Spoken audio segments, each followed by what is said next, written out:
Hello everybody. Hope everybody's enjoying the newfound freedoms as the restrictions ease and we can, go to a park and gather in groups of up to 10 people and all sorts of stuff. I'm in my backyard with our dogs and Maddie.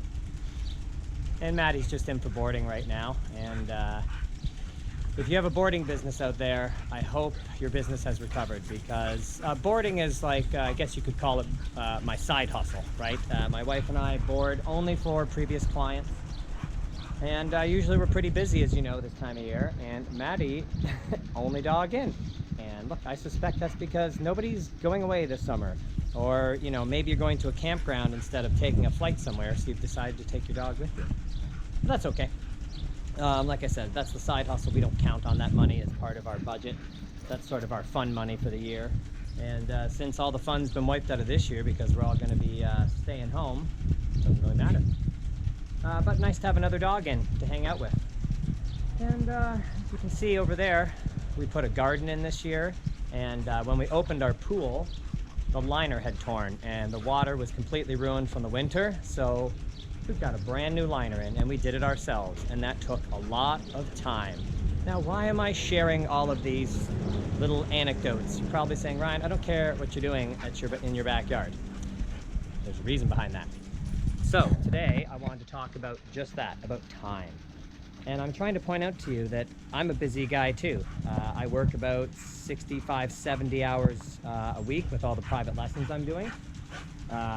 This took about 40 hours over the last week and a half to put the new liner in and get all this stuff done. The garden took time. I built that wall. So look, I'm a busy guy too. I got lots of stuff to do.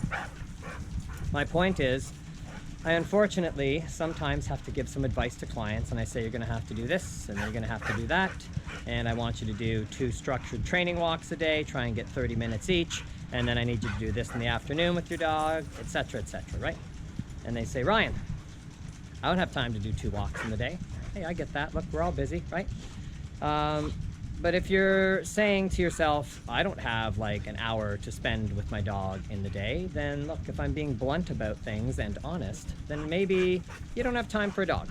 Dogs require a lot of time, okay? Not just the training. You're always training, right? So if I set up a little training session with my dog and I'm teaching sit or down or recall, and then I go, okay, that's enough for today. I can't just say like, oh, that's the end of training. There's no more training happening.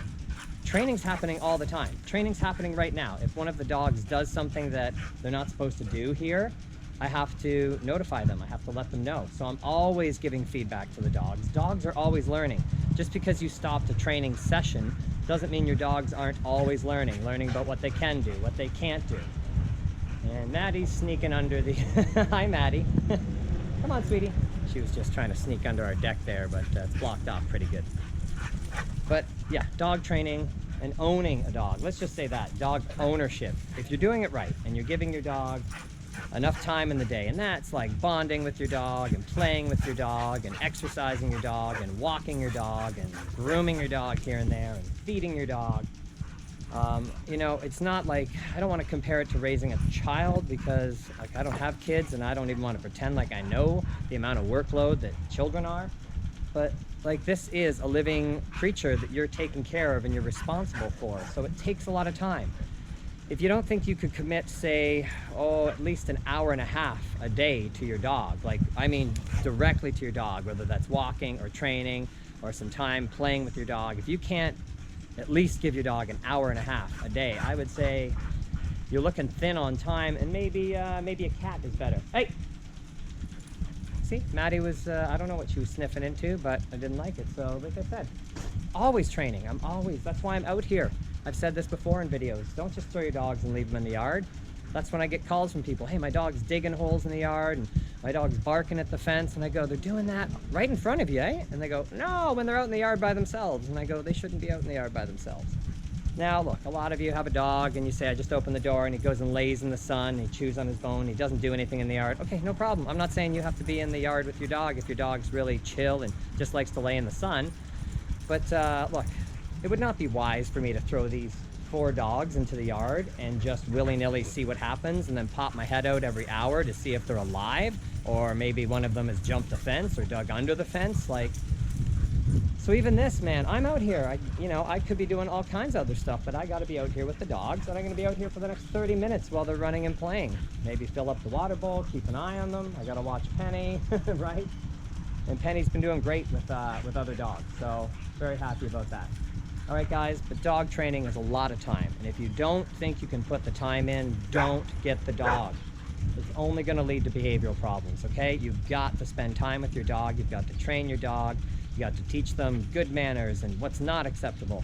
A lot of work goes into a dog. I would say your first year, most of the work. It's sort of one of those things in life that gets front-end loaded, meaning I got to do a lot of work up front to get my dog trained. Things will get easier, okay? Once your dog is trained, things will get easier, but it still requires time, right? You're bringing a dog into your life to take care of, so make sure you have that time that you can commit.